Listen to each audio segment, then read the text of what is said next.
I'm afraid we are living through a moment which, in terms of the way it's remembered, it may be seen as the high point, beginning of the descent from Enlightenment individualism. The Black Lives Matter protests and all the culture wars that have followed them are an acceleration of something that really got going about 5 years ago. Wonderful book by Jonathan Haidt and Greg Lukianoff called The Coddling of the American Mind, looking at identity politics on campus. And one of the things that they discovered, they looked for the frequency of the phrases and the words that we associate with wokery. So, you know, cultural appropriation, safe space, trigger warning, microaggression.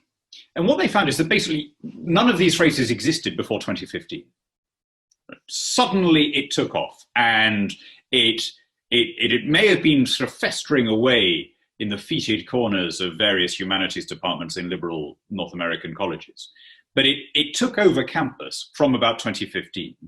And then I think 2020 will be remembered as the year that it spilled off campus and began to inspire kind of crowds in the street.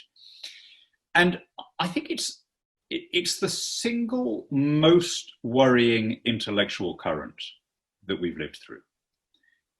And the temptation for conservatives is to sort of harumph about it and go, political correctness gone mad, right?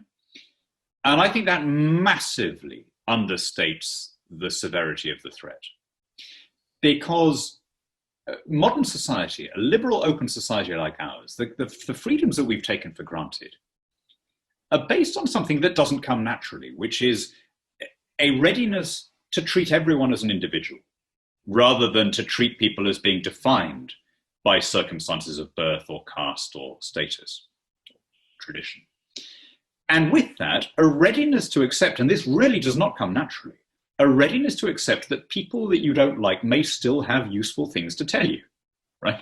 So the scientific method, empiricism, skepticism, all the things which have made possible the great advances of Western civilization depend on this quite difficult idea that nobody is born with, that we have to be taught, right?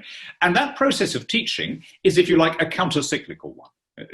Introducing people to this really quite difficult idea that no, there is not some set of supreme truths written down in a book somewhere interpreted by a sacerdotal class, that actually you find the truth through experimentation and reason and argument and so on. And that inculcation of those values, that acculturation, was the duty of universities and schools, right? Hannah Arendt, the Eichmann Trials writer, brilliant critic of authoritarianism, had this lovely phrase where she said, every generation, Western civilization is invaded by barbarians. We call them children. And what she meant by that is that you and I were born into the world with pretty much the same genetic makeup as some Neolithic human being would have been, 40,000 years ago, right? Or 10,000 years ago. Anyway, the reason that we do not live now as we did 10,000 years ago is that acculturation that was the duty of parents and teachers that made us civilized people, right? And here's what really worries me.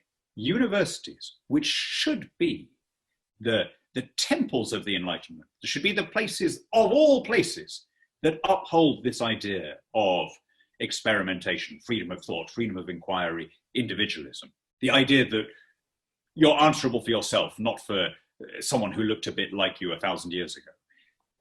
Instead of teaching those counter-cyclical ideas, they are teaching the pro-cyclical idea that no, on the contrary, you are completely defined by being a heterosexual white male, and this is the only important thing about you, and we need to think of ourselves in terms of these collective blocks. And this to me goes way, way beyond kind of irritating wokery. This is a fundamental attack on what made the Enlightenment possible. And if it were to become generalized, it would mean the end of an open society as we understand it, and a return to the pre-modern idea that all relations are mediated by accident of birth or physiognomy. We will make America great again.